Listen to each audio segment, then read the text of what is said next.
aí, pessoal, beleza? Como é que vocês estão hoje? Seja bem-vindo, seja muito bem-vinda à nossa reunião de adoração.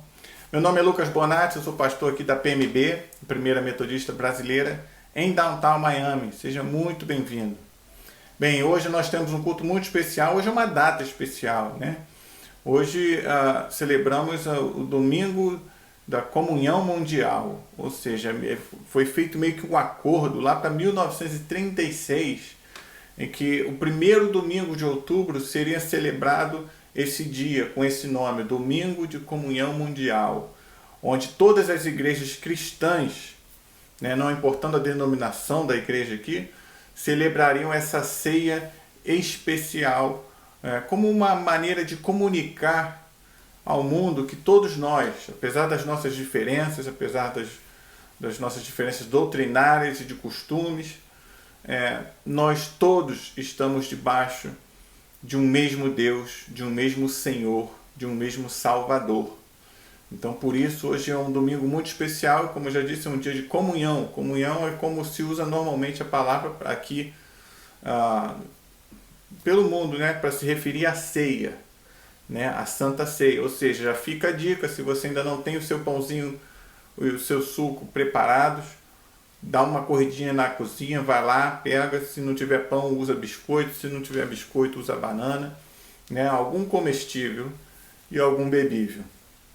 Tá bom? Se você for muito religioso, aí realmente você precisa de pão e vinho. Tá? Não vem com essa de suco não, vai ser fundamentalista, usa vinho, porque na Bíblia era vinho. Tá legal? Então assim, mas estou brincando aqui, pode ir lá, só dar um tempinho, estou enrolando para dar tempo de você pegar o seu pãozinho e o seu suquinho, ou sua água, seja o que for, para você mais tarde participar com a gente aqui da Santa Ceia. E eu quero aproveitar que eu estou falando disso e deixar um recadinho aqui, porque justamente por ser um dia especial, a Igreja Metodista Unida, ela decidiu dedicar esse domingo para uma oferta especial, ou seja, a Igreja Metodista tem 6 domingos no ano, todos os anos, que ela coleta uma oferta especial, né? Tem uma oferta para sustentar os abrigos infantis, né? Antigamente era orfanato, hoje em dia não é mais orfanato. Uma para sustentar a agência que combate ou que ajuda, né, as pessoas vítimas de desastres como furacão e tudo mais. E hoje, especificamente, o Domingo de Comunhão Mundial é o domingo que nós recolhemos uma oferta especial para auxiliar os estudantes metodistas pelo mundo, né? Ou seja, nós queremos fomentar os sonhos dos nossos membros. Então, nós sabemos que muitas pessoas das nossas igrejas têm sonhos e não têm condições de bancar os seus sonhos, né? E eu deixo aqui já de cara um testemunho, porque eu fui agraciado com essa bolsa, e é graças a essa bolsa que eu consegui terminar o meu último ano de estudos, né? Caso contrário, eu estaria já de volta no Brasil, trabalhando com sei lá o quê, né? Mas graças a Deus existe esse domingo, existem pessoas generosas como você, que contribuem para que pessoas como eu possam seguir suas vocações e seus sonhos. Então, já fica a dica aí, vai pensando, vai deixando Deus falar contigo aí, mas esse é assunto mais para frente, né?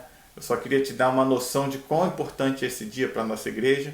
Nós terminamos a nossa série de mensagens Romanos, nós hoje vamos fazer uma pregação que não está atrelada a nenhuma série de mensagens, mas eu acho que vai ser uma pregação de refrigério, né? De relaxamento, de renovo, de regozijo, de celebração. Porque hoje é dia de celebrarmos mesmo a comunhão com Deus, participando da ceia do Senhor. Tá ok? Mais uma vez, seja muito bem-vindo e muito bem-vinda à nossa reunião. Eu quero te convidar agora a preparar o seu coração e a sua mente para adorarem a Deus comigo. Lembrando também que nesse dia nós temos a participação especial da irmã Cacá Barroso, né? Lá do Rio de Janeiro, que enviou um cântico para compartilhar com a gente. Acho que já é a terceira vez, ou a quarta, que a Cacá participa aqui com a gente, agraciando a gente com esse dom que Deus deu para ela. Ok? Vamos orar comigo rapidinho. Pai de amor e bondade, nós te agradecemos, Senhor, pelo teu carinho, pelo teu cuidado, Senhor, e pela força, Senhor, que nós encontramos em ti. Entregamos, Senhor, diante de ti tudo o que nós somos, tudo o que nós temos e tudo o que nós desejamos, Senhor. Apresentamos, Senhor, as nossas falhas, apresentamos, Senhor, nossas frustrações, Senhor, os nossos medos, as nossas ansiedades, Senhor. Em nome de Jesus, limpa, Senhor, as nossas vidas de toda ansiedade, de todo sentimento de depressão, tudo que nos leva para baixo, Senhor, nós pedimos, elimina, Senhor, em nome de Jesus. Ou ajuda-nos, Senhor, ou nos dê força para que nós possamos enfrentar aqueles desafios que cabe a nós enfrentar, Senhor. Em nome de Jesus, nós também apresentamos, Senhor, os nossos planos, os nossos desejos, as nossas alegrias, te dando graças, Senhor, te agradecendo, Senhor, porque a tua mão tem nos guiado e nos sustentado, Senhor. Te pedimos, renova o nosso coração, renova a nossa mente, renova o nosso ânimo, a nossa fé, para que nós possamos viver, Senhor, esse tempo de crise de maneira responsável, mas também alegre, com o coração e a mente leves, Senhor, em nome de Jesus, Senhor. Te apresentamos, Senhor, todas as dificuldades que os nossos familiares têm vivido, te apresentamos todas as nossas situações pessoais. Eu quero criar um espaço aqui, Senhor, para que cada um possa entregar diante de Ti suas questões pessoais, Senhor. Eu te peço que o teu toque de poder e graça venha ajudar a cada família, a cada pessoa aqui a resolver as suas situações, Senhor. Em nome de Jesus, Senhor, nós te apresentamos esse serviço, te apresentamos essa reunião, te apresentamos, Senhor, os nossos planos e pedimos, guia-nos, Senhor, guia-nos com o teu cajado, Senhor, de pastor, de bom pastor. Em nome de Jesus nós oramos e te agradecemos e te pedimos, recebe, Senhor, tudo que nós te oferecemos e tira, Senhor, desembaraça, Senhor, toda obra do mal que esteja apontada contra nós para nos atrapalhar, para atrapalhar a nossa relação contigo, Senhor. Em nome de Jesus, que caia tudo por terra, Pai. Em nome de Jesus, guia-nos, nós te pedimos outra vez para o teu reino, Senhor. Em nome de Jesus, mantenha nossas mentes e corações focados no teu reino. Ajuda-nos, nós te oramos, em nome de Jesus. Amém e amém.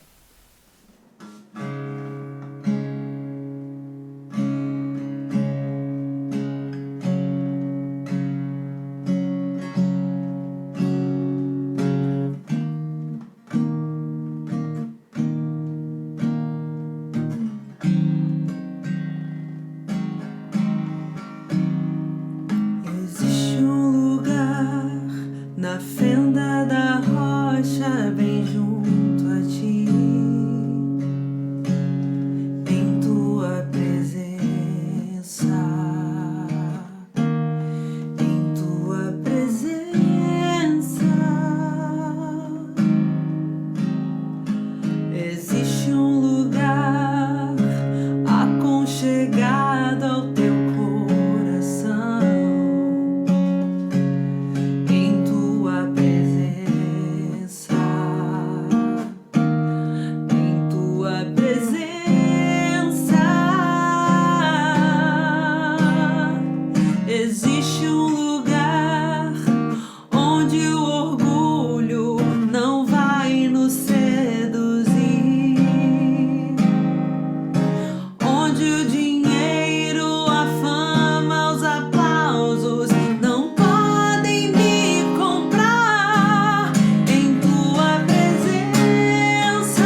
em adoração ao teu nome, a tua palavra que vem e nos divide ao meio. A tua palavra é a palavra que sai da tua boca, que é como uma espada que nos divide ao meio. Então prepara o nosso coração para receber essa palavra que vai vir logo após aqui, esse louvor e adoração, que tu és o único merecedor de toda a honra, toda a glória e toda a nossa adoração. Amém.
Obrigada, Pai. Glória seja dada a Ti.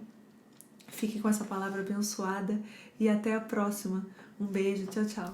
É isso aí, pessoal. Como eu ia falando, hoje é um dia especial, então a nossa oferta também vai ser um momento especial, né? Vocês sabem que eu não sou muito chegado a falar de oferta. Eu passo um clipezinho rapidinho, dou o endereço, quem quiser ofertar a oferta.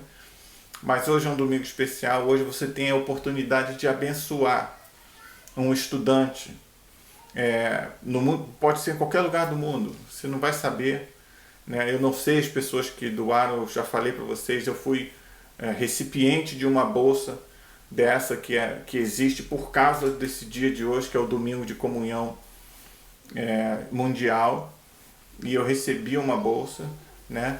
E graças a isso eu consegui terminar meu curso e hoje sou pastor. E existem estudantes pelo mundo inteiro, não é só pastor não, existem pessoas procurando ser engenheiro, então existem pessoas tentando ser biólogos, economistas, seja lá qual for a profissão, a pessoa querendo desempenhar a vocação que Deus deu para ela. E nós, na Metodista Unida, temos essa cultura de todo primeiro domingo de outubro separarmos uma oferta especial para essa razão, para ajudar pessoas pelo mundo a se formarem. Então você pode estar ajudando um africano, outro brasileiro, um asiático, um americano, você não vai saber. Existem muitas pessoas que realmente se beneficiam desse tipo de bolsa. Então eu quero te pedir, consultar o teu coração, né? A única diferença é que quando você fizer a sua oferta, você aqui tem uma opção de descrever, né? De dizer por que você está ofertando. basta você escrever Word Communion Sunday, ok? Word Communion Sunday. E aí esse recurso vai ser enviado diretamente para essa bolsa, né? E obviamente, se você também quiser fazer a sua oferta, entrega do seu dízimo normal, né? Nesse lugar você escreve oferta, né? Offering, ou dízimo, ou Brazilian Ministry, são recursos que a gente separa para o nosso ministério dentro da nossa igreja aqui em Miami. Tá certo? Tá aí, eu vou deixar na tela o endereço para você fazer isso tudo eletronicamente na comodidade do celular. Tá joia? Que Deus te abençoe, te guarde e venha prover tudo aquilo que você necessita emocional, física, espiritual e financeiramente. Em nome de Jesus. E aí, meu querido, minha querida, espero que esteja tudo bem com você. Hoje a nossa pregação é sobre o Salmo 23, né? Depois de algumas semanas passando aí pela carta de Paulo aos Romanos, estudando bastante coisa, falando de temas muito profundos. Hoje é o refrigério, é o dia do descanso. Mas não desconecta não, você já está querendo ir embora, já ouviu o Salmo 23 muitas vezes? Espera aí, quem está pregando sou eu, sempre tem um negocinho diferente. Então segura a onda aí, tá bom? Brincando, tá, gente? Não tem um negocinho diferente que eu estou pregando, não. Só estou tentando chamar a tua atenção para você ficar aqui com a gente, tá? Parei uma mensagenzinha legal. Mas por que eu estou falando assim nesse ambiente de relaxar e tal? É porque faz parte, né? Você está malhando, você faz os exercícios, aí você descansa antes de fazer o outro exercício, né? E tem, pelo menos aí no Instagram, eu vejo vários posts aí do pessoal que malha falando da importância do descanso entre os treinos, né? Para o resultado ser eficiente. Então, é a mesma coisa quando a gente está na nossa jornada de fé, estudando a Bíblia e tal. A gente cai dentro, aprende e depois saboreia algo leve, algo mais simples, para elevar nosso espírito, elevar nossa alma, acalmar os nossos ânimos, né? Enfim, renovar o nosso momento, a nossa força espiritual. Então assim diz o Salmo 23: o Senhor é meu pastor e nada me faltará. Ele me faz repousar em verdes pastos e me leva junto de riachos tranquilos. Renova minhas forças e me guia pelos caminhos da justiça. Assim, Ele honra o seu nome. Mesmo quando eu andar pelo escuro vale da morte, não temerei, pois Tu estás ao meu lado. Tua vara e Teu cajado me protegem. Preparas um banquete para mim na presença dos meus inimigos, unges a minha cabeça com óleo, o meu cálice transborda. Certamente a bondade e o amor me seguirão todos os dias da minha vida e viverei na casa do Senhor para sempre.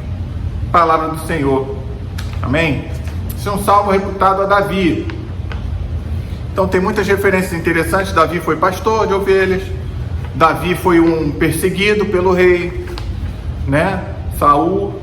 Davi viveu exilado, né? Davi fez aliança com o povo inimigo, né? Com os filisteus e tal, para poder sobreviver, até que Deus abriu os caminhos para ele retornar como rei de Israel.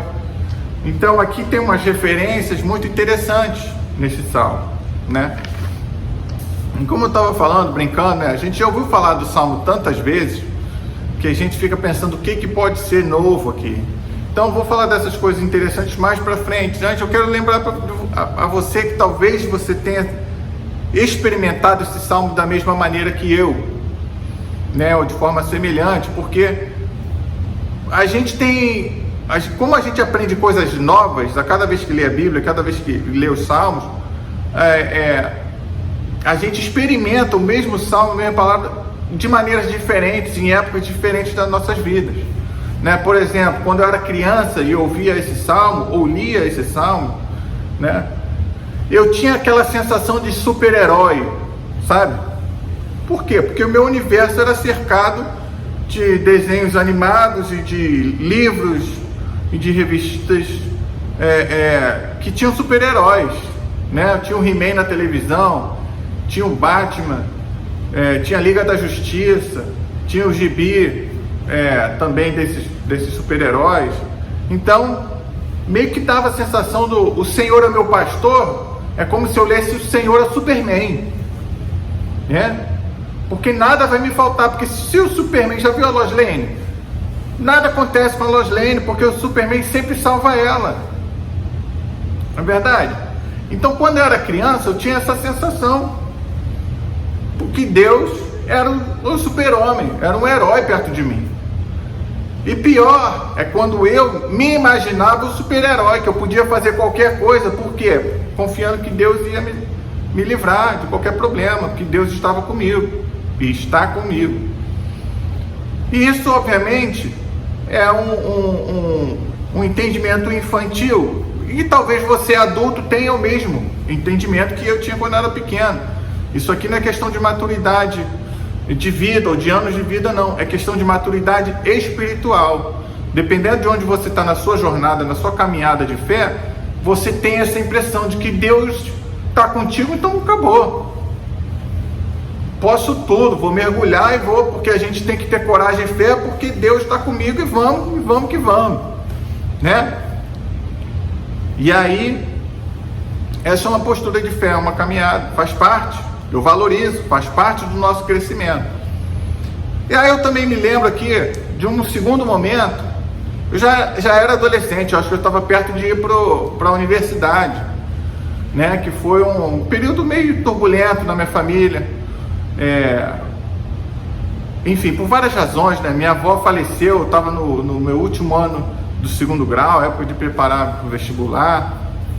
Enfim, fazer a faculdade não foi simples, né? Tive que dar meus pulos. Mas foi nessa época que foi interessante que eu ouvi um cara pregando e ele falou assim: a palavra diz que nada faltará, amigo. Então nada é nada. Você vai ter bonança e vai ter problema, porque nada vai faltar. Obviamente o objetivo dele era meio que encorajar a gente a tomar uma atitude de fé, animada, e encarar a vida como tem que ser, muitas vezes tem que ser, né? E dando essa noção de que nada vai faltar, que Deus não prometeu molezinha, tal. E é uma verdade, também é verdade, porque Deus nos colocou no mundo para viver no mundo, né? Senão ele tinha feito a gente ser anjo e não ser humano. Então tá legal, tem o seu sentido, faz sentido o que o rapaz estava falando, né? Que me ensinou e foi importante para mim naquela jornada, porque eu tinha que encarar o desafio de terminar minha faculdade. Eu tinha que dar meus planos. Então foi importante para dar aquele ânimo na minha fé para eu correr atrás, né? Mas obviamente não é isso que o salmista está falando. O que o salmista está colocando aqui, ele está exaltando Deus, ele está exaltando a importância da presença de Deus na nossa vida, ele está exaltando a importância e a confiança que ele tem na direção que Deus dá para ele, que Deus nos dá. É confiar na liderança de Deus, que Deus é o líder, o Senhor e Deus da nossa vida. Então, confiar nisso é o ponto desse salmo, porque ele, como pastor, ele vai prover a comida e o descanso que nós precisamos. Nada vai me faltar, ainda que eu esteja no perrengue, ainda que eu esteja no problema, ainda que eu esteja no vale da sombra da morte, nada vai ser problema para mim, porque Deus está comigo. Eu vou atravessar os problemas com fé, resiliente, porque Ele está comigo. E esse é o ponto, é porque Ele está comigo, porque Ele é o meu Deus, porque Ele é o meu Senhor, porque Ele é o meu Rei, né? E é muito interessante notar isso, porque quando a gente dá uma estudadinha de leve, a gente aprende que era comum, nessa época em que o salmista escreveu esse salmo, reis e deuses, em todas as culturas, não só a cultura de Israel, todas as culturas, eles eram referidos como bons pastores. O ser pastor era uma característica positiva das divindades e dos bons reis, ou seja, chamar alguém de pastor significava naquele contexto admitir o cuidado, a proteção e o carinho que aquele Deus ou rei tinha para com o seu povo. Então, gente, eu até anotei aqui na tradução, na Babilônia tinha o rei-chefe, tipo Zeus era o chefão, o deus-chefe dos gregos. Marduk era o deus-chefe dos babilônios. E ele é chamado do pastor benevolente, né? Na arqueologia a gente acha essas coisas. Na Mesopotâmia, o deus Sol, chamado Samás, também era louvado pelas suas qualidades, por prover proteção e comida. Então, por isso ele era um bom pastor. Então, essa é uma metáfora. Chamar alguém de pastor naquele contexto era uma metáfora de realeza, com essas conotações de força, né? Que um pastor que tinha força para liderar o povo, com mão forte quando necessário para guiar, ainda que por caminhos difíceis, mas também uma mão de carinho, uma mão de cuidado. Então, esse é um contexto que Davi está colocando. E por que eu citei então tudo isso? Porque Davi experimentou essas diferenças de cultura dos babilônicos, dos mesopotâmios, né? Ele fugiu, ele teve que se aliar com inimigos. Então ele usa uma linguagem que todas as pessoas precisam entender, porque esse é um mistério, isso é um mistério para o nosso tempo que eu não consigo entender. A gente dentro da igreja cisma em usar um evangeliquez e falar de Deus de uma maneira tão própria que ninguém mais entende o que é Deus. E Deus se revela na Bíblia através dos personagens da Bíblia, através dos salmos, através de tantas coisas na Bíblia, como um Deus que quer se comunicar com todos. E por isso mesmo ele deixa certas semelhanças nas referências de linguagem. Deus não é de mimimi, sabe? Tem crente que acha assim, não, você não pode falar isso, pastor, porque aí você está comparando Deus, pastor, com o Deus pastor dos babilônios. Aí não pode, não é? Nosso Deus é maior. Tudo bem, querido, nosso Deus é maior, e é por isso mesmo que ele não tem vergonha, nem medo e nem preconceito de ser comparado com outro Deus, hoje ou naquele tempo, entendeu? Porque Deus é soberano, tá bom? Então era importante, para você testemunhar Deus na sua vida, é importante você usar a linguagem das pessoas ao seu redor. É importante você entender a visão de mundo das pessoas ao seu redor.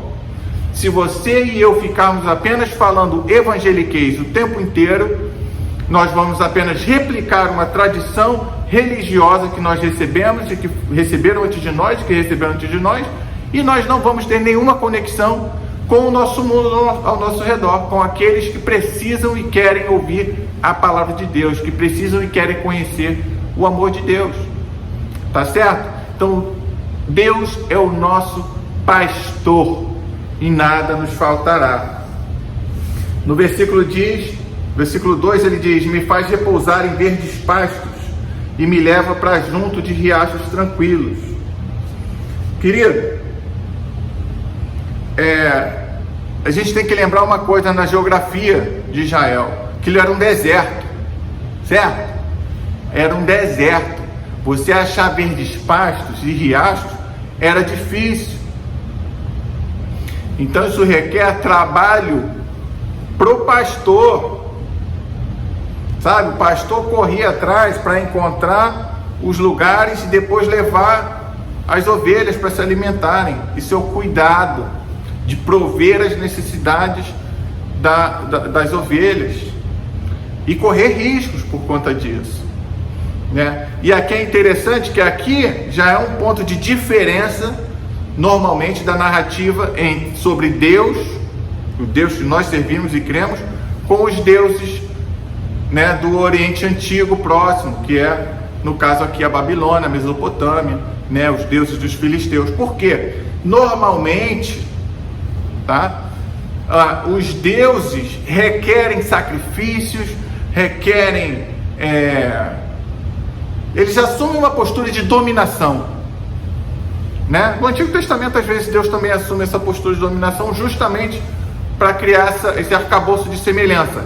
Mas, muitas vezes, como foi no chamado de Abraão, no sacrifício lá do capítulo 17 de Gênesis, Deus assume uma postura que normalmente um Deus não assumiria. Compreende? Então aqui, Deus como pastor, Ele está colocando que Ele vai cuidar, Ele vai correr atrás do nosso alimento, né? Ele vai prestar o favor para nós, por nós. Isso é, de novo, um espelho do que viria em Jesus Cristo, porque Jesus Cristo era Deus, e Ele não precisava ter vindo, mas Ele se fez homem por nós.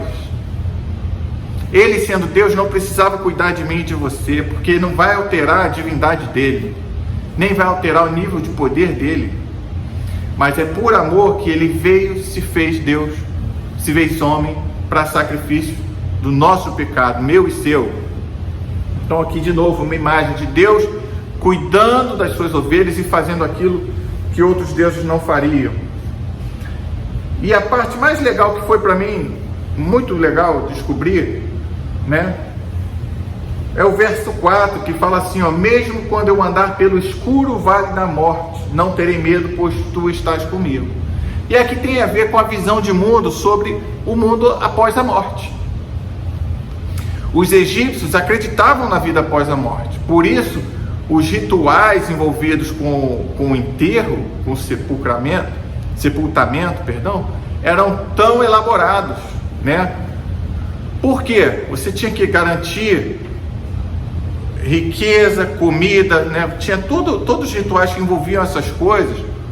Por quê? Porque quando chegasse no outro mundo, no mundo dos mortos, o desejo era que o morto continuasse com a vida boa que ele tinha aqui na terra, antes de tudo isso.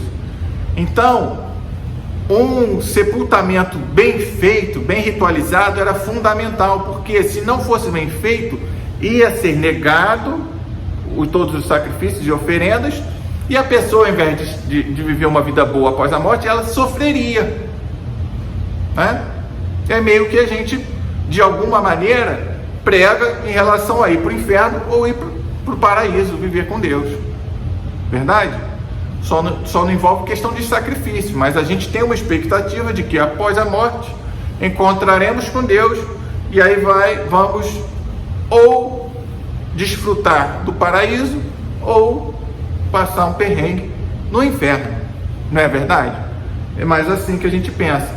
Mas é interessante que os mesopotâmios já pensavam diferente, né? Meio cavaleiro do zodíaco aqui. O que eles pensavam é o seguinte: tem nada, não tem nem sofrimento e nem bonança. Morreu, a gente vai ser um fantasma andando por aí sem motivo de nada, sem pretensão para nada, sem alegria, sem sofrimento também, mas simplesmente um vazio absoluto. E que terrível é viver sem sentido, sem motivação, sem propósito, né? Viver esse vazio é um sofrimento que tem destruído a nossa geração, porque as pessoas têm se suicidado, têm sofrido com depressão, porque não encontram sentido na vida. Então Davi que está falando aqui é o seguinte, querido, porque a visão dos israelitas nesse momento da história era mais parecida com a Mesopotâmia. Era de que o mundo após a morte era tão incerto que a única certeza que se tinha é que nós não seríamos mais o que somos e não teríamos mais os propósitos da nossa vida. Porque se você não tem família para cuidar, se você não tem terra para conquistar, se você não tem trabalho para fazer, sabe? Era meio que essa sensação, né? E isso para Davi era terrível, porque Davi era um cara com propósito. A história de Davi é o cara que novinho era pastor, né? Cuidava das ovelhas, protegia as ovelhas, e lutou contra Golias, e serviu ao rei Saul, e depois fugiu, e depois quase matou Saul, mas aí viu que não era para matar, e ninja Jiraiya total. Davi era um cara ativo, proativo, né? Não tinha medo das coisas, até comer pão lá de sacrifício que não era para comer, ele entrou no templo e comeu, né? Então, para um homem como Davi, como para muitos de nós, uma pessoa como nós, viver sem propósito é igual a morte. Era horrível. A ideia de viver sem propósito era e é um problema ainda hoje. Mas aí ele escreve que mesmo se eu andar por esse vale de sombra e de morte, que é essa ideia mesopotâmica de não ter sentido, ser um fantasma, ser um nada, perambulando para lá e para cá, sem alegria, sem tristeza, se eu passar pertinho de ser isso, está dizendo Davi aqui, eu não vou temer, porque Deus está ao meu lado. A tua vara e o teu cajado me consolam. O que é a vara do pastor, querido? A vara do pastor era um instrumento de arma, era um ataque para os bichos, para os inimigos que vinham afligir as ovelhas, e também era um instrumento de cuidado, de resgate.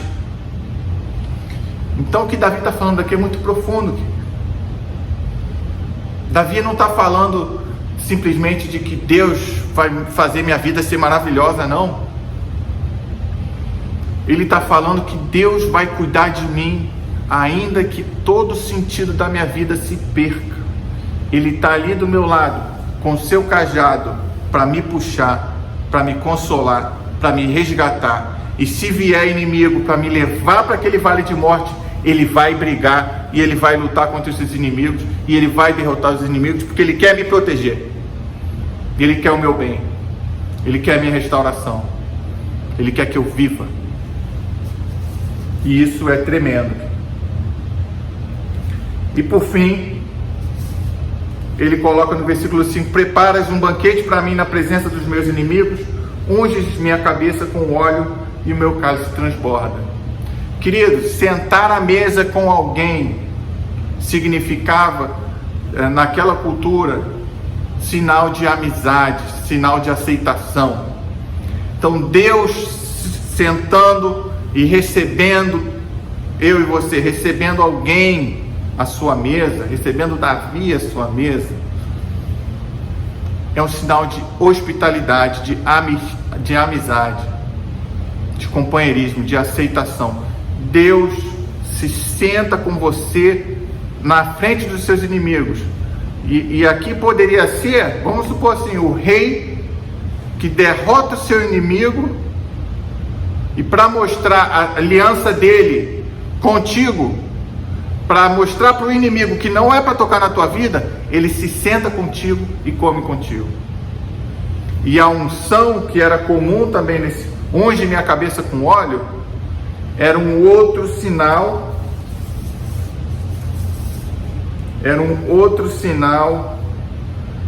de relação, de cuidado do Senhor com o seu servo, que ao Senhor cabe proteger o seu servo.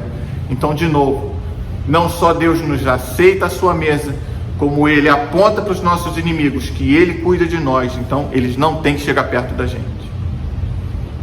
Tremendo, não é? Eu confesso que eu nunca tinha visto esse salmo dessa maneira,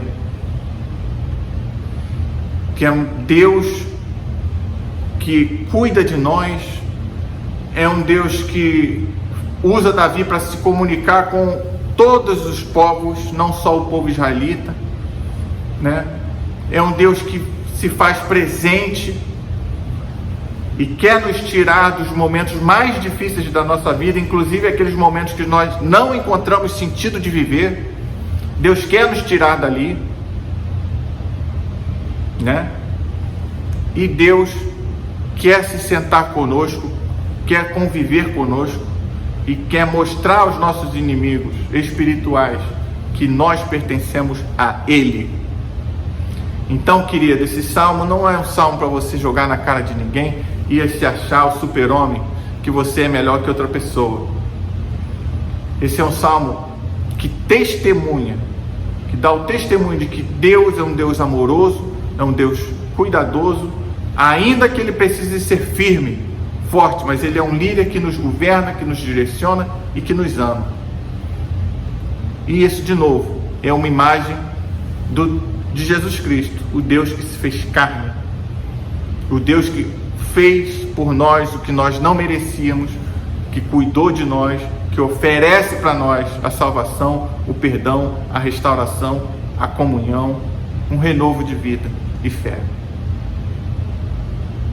Tremendo. Eu espero que essa palavra tenha tocado no seu coração e na sua mente, que tenha elementos de bênção para a sua vida, porque não importa onde você esteja, não importa a situação que você esteja passando, se é dificuldade financeira, se é alegria estundante, se é depressão, se é desejo de morte, Deus quer ser o seu pastor, Ele quer te resgatar, Ele quer te guiar e Ele quer cuidar de você.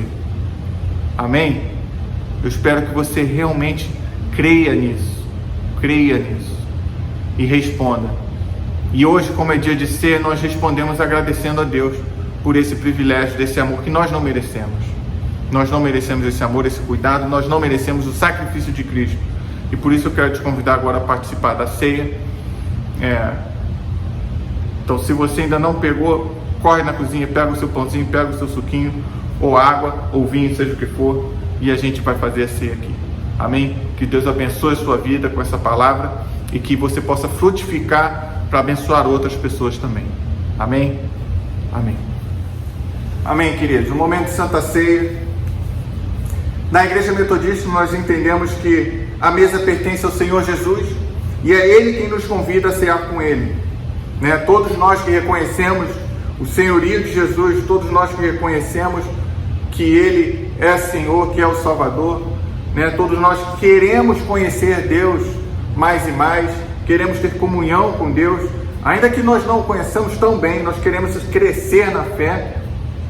Jesus não rejeita ninguém, Ele nos convida a todos. Então não importa a sua denominação, não importa onde você está na sua jornada de fé, ou seja, não importa o seu nível de espiritualidade, a mesa não é minha, a mesa não é da Igreja Metodista, a mesa é do Senhor Jesus Cristo e é Ele quem te convida, é Ele quem te chama agora para cear com Ele. Eu quero começar te convidando a fazer uma oração de confissão. Eu vou fazer uma oração de confissão aqui que é geral, mas enquanto eu oro, confessa os teus pecados a Deus, confessa aquilo que te incomoda, aquilo que você gostaria de ver diferente na sua vida, aquilo que você acha que precisa ser mudado um pouco mais. Eu vou levantar um pouquinho aqui, pronto, melhorou um pouquinho, sumiu o copo, vai ficar assim, tá bom? Vamos orar aqui nossa oração de confissão de pecados. Senhor misericordioso, nós confessamos que não te amamos de todo o coração e com frequência não temos sido uma igreja fiel, não temos cumprido com a tua vontade e nós temos violado a tua lei, Senhor. Perdoa-nos. Nos rebelamos contra o teu amor, perdoa-nos, ó Deus. Nós não temos amado ao nosso próximo e não temos escutado a voz dos necessitados.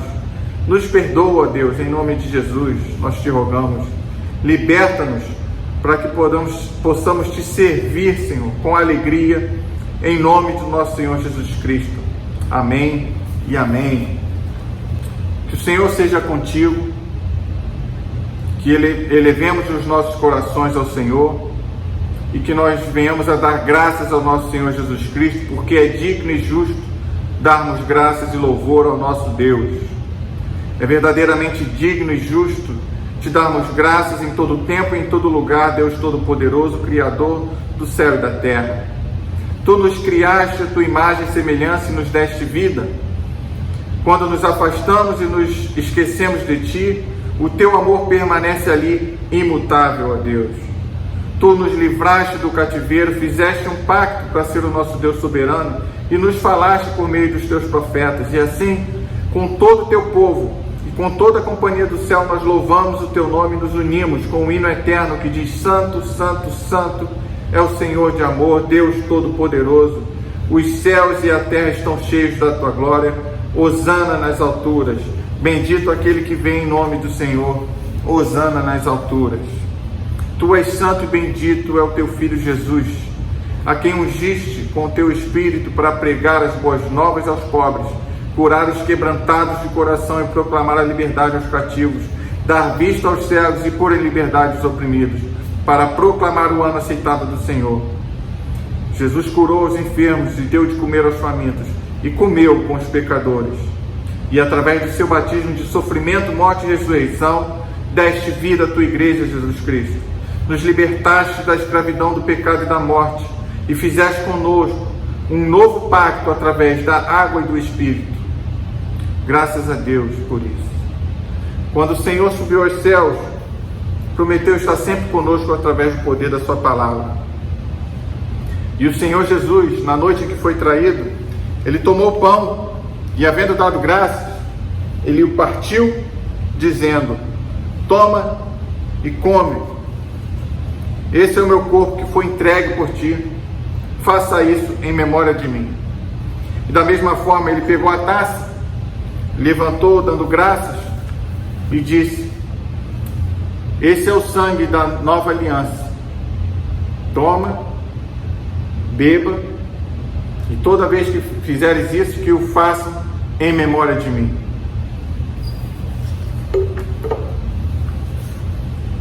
Senhor Deus misericordioso, nós louvamos o Teu nome pela graça que nos é concedida de participar desse momento de ceia. Nós apresentamos, Senhor, tudo que nós somos diante de Ti, rogando por Tua graça e amor e carinho, e Te agradecendo por essa bênção, Senhor, que é por esse mistério, Senhor, que não podemos explicar, Senhor, mas que cremos na Tua presença através desses elementos, que cremos que a Tua graça cresce em nós através desse momento, dessa celebração de ceia. Por isso, abençoa, Senhor, esses dons de pão e vinho, para que sejam em nós o Teu corpo e o Teu sangue, manifestando e multiplicando a Tua graça, para que nós possamos servir e amar as pessoas ao nosso redor. Em nome de Jesus, fica conosco, nós te rogamos. Amém e amém. Querido, toma o teu pão e coma, lembrando que esse é o corpo de Cristo, que foi entregue por você.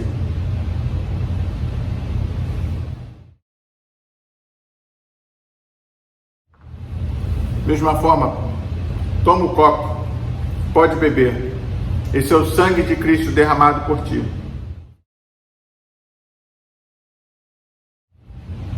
E agora eu te convido a fazer essa curta oração comigo. Deus eterno, nós te damos graças por esse mistério santo, no qual você se entregou por nós. Concede-nos, Senhor, que possamos viver nesse mundo com o poder do Teu Espírito, para que possamos também nos entregar ao serviço para o nosso próximo. Em nome de Jesus Cristo, nosso Senhor. Amém e amém. Graças a Deus.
pessoal, eu quero agradecer mais uma vez a sua participação, né, na nossa reunião. Eu espero que Deus tenha falado do seu coração, que tenha sido uma bênção para você.